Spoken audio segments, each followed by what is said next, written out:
Saya mohon Bapak-Bapak Kalax dan teman-teman di daerah, mohon untuk bersabar, karena ini kan diam-diam saya dengan Bapak Dr. Ahmad Abdul Muhari, Pak Abdul Muhari itu ya saling bertukar pikiran bahwa karakteristik tsunami itu memang unik gelombangnya. Jadi apalagi gelombang osilasi non-linear itu kan pada fase terakhir itu bisa membuat osilasi dan amplituasi yang tinggi. Sehingga ini yang kita khawatirkan, dan ini saya masih mencoba mengkaji dengan teman-teman anatomi marigramnya juga. Saya mencoba akan mengirim ke Pak Abdul Muhari untuk sama-sama mengkaji untuk menentukan pengakhiran ya. Karena pada kasus-kasus tertentu bisa tiba-tiba di akhir itu ada muncul gelombang tsunami yang lebih besar dan tidak terprediksi. Itu yang menjadi kekhawatiran kami, dan ini juga diamin oleh Pak Abdul Muhari bahwa kita perlu mewaspadai ini, sehingga hingga saat ini pun kita belum mengakhiri peringatan tsunami-nya. Mohon Pak Abdul Muhari berkenan untuk menambahkan. Pak Kapus ya, Pak Daryono. Selanjutnya Pak Abdul Muhari, Pak Aam, silakan. Baik, mungkin Pak Daryono berkenan men-share. Ya, baru saya tarik gelombangnya Pak. Men-share yang gelombang tadi yang di Sarmi yang jadi atensi kita itu. Bentar. Bentar Pak. Cek atau Pak Abdul Muhari. Jadi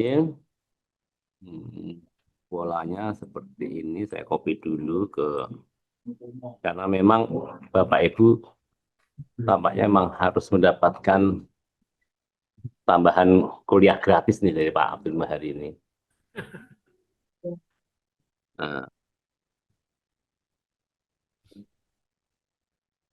Nah, berikut monggo Pak Dr. Abdul Muhari. Terima kasih Pak Daryono, mohon izin Pak Sesama. Jadi ini kita lihat yang di stasiun tide gauge Sarmi ini di sebelah barat sekitar 100 kilo dari Jayapura mungkin ya, kalau misalkan di tengah-tengah utara Papua. Nah ini mungkin kalau ada dari Bapak Ibu BPBD yang bisa mewakili atau bisa melihat situasi real di lapangan, ini kita lihat osilasi dari gelombang itu mulai dari pukul 7 UTC, artinya 7 tambah 9, pukul 16.00 sampai pukul sekarang pukul 8, itu data terakhir itu. Itu menunjukkan tren makin besar. Nah, ini dalam beberapa kali kejadian tsunami lintas samudra itu bisa terjadi. Karena kalau misalkan kita lihat di antara Jepang dan Indonesia itu ada pulau-pulau kecil yang bisa membuat penjalanan gelombang itu menjadi tidak linear karena faktor refraksi dan lain-lain. Nah, ini yang bisa menyebabkan ada amplifikasi tinggi gelombang setelah fase-fase awal. Jadi sebenarnya memang kita harus melihat kalau kita lihat itu peak paling tingginya itu baru 3 puncak gelombang. Sebaiknya kita masih menunggu sampai 5 puncak gelombang untuk memastikan apakah trennya masih tetap naik atau energinya sudah mulai habis. Karena satu hal yang perlu kita pahami bersama Bapak Ibu peserta Zoom, bahwa kalau kita berbicara tsunami lintas samudra itu kita mengumpamakan rangkaian gelombang tsunami ini seperti rangkaian gerbong kereta yang sangat panjang. Jadi kalau gerbong paling depan itu menabrak daratan, atau gelombang paling depan itu menabrak daratan, yang rangkaian di belakangnya nggak serta-merta berhenti. Jadi kalau rangkaian paling depan itu nabrak, maka yang belakangnya itu akan tetap maju, nabrak terus, sehingga tinggi gelombang tsunami yang depan itu makin tinggi. Ya. Nah, ini yang kita masih harus perhatikan. Jangan sampai nanti kita terlalu cepat untuk mengakhiri peringatan dini tsunami. Ternyata rangkaian gelombang yang masih mengarah ke bagian timur Indonesia ini masih cukup besar dan itu berpotensi energinya makin besar. Perlu diketahui juga bahwa saat ini GMA BMKG-nya Jepang itu juga masih belum mengakhiri peringatan dini tsunami-nya. Untuk peringatan dini di Samudra Pasifik, PTWC itu juga belum mengakhiri peringatan dini tsunami-nya. Jadi mungkin sebagai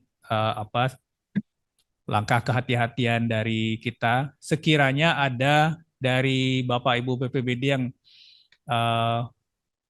memiliki keleluasaan ruang dan waktu untuk bisa melihat kondisi di Sarmi atau mungkin di Yotefa saat ini, itu akan lebih membantu karena kita bisa meng-cross-check data pengukuran dengan situasi real di lapangan. Saat ini yang menjadi atensi kita itu salah satunya data di Sarmi ya Pak Daryono ya. Ya, betul Pak. Melihat data di Jayapura trennya seperti apa. Kalau misalkan masih ada kecenderungan kenaikan, mungkin bisa ditampilkan yang PowerPoint saya tadi. Yang tadi Pak ya. Sebentar Pak, dari yang Oh, bukan. Ya, silakan punya Pak Abdul Mahari, monggo. Oke.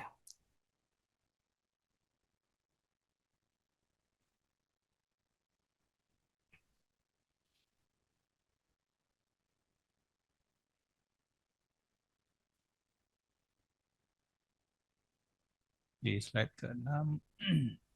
Terus next. Terus 8. Oke. Ini di Jayapura. Kita lihat osilasinya masih berjalan. Kemudian next slide. Ini juga sebelah barat dari stasiun Teluk Yotefa. Itu juga osilasinya masih berjalan. Kita lihat itu belum, di terakhir itu belum menunjukkan penurunan energi sebenarnya. Masih ada bouncing ke atas.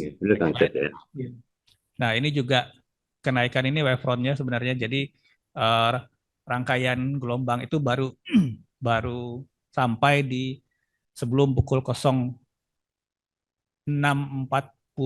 itu. Jadi ini masih ada osilasi gelombang yang perlu kita perhatikan. Sekali lagi dari analisis numerik sebenarnya 50 cm gelombang tsunami itu pun masih bisa berakibat fatal. Tadi laporan dari Manokwari ada kenaikan muka air sekitar 50 hingga 60 cm di lapangan.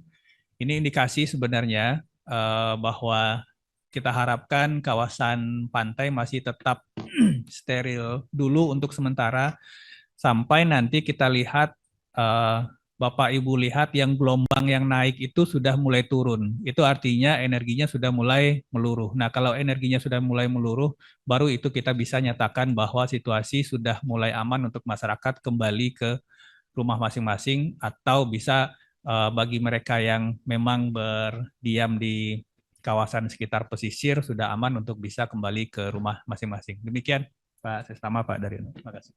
Ya, terima kasih Pak Kapus, Pak Dr. Abdul Mahari. Ada lagi tambahan Pak Daryono? Cukup. Pak Abdul Mahari sangat jelas dan lebih mencerahkan lagi. Terima kasih.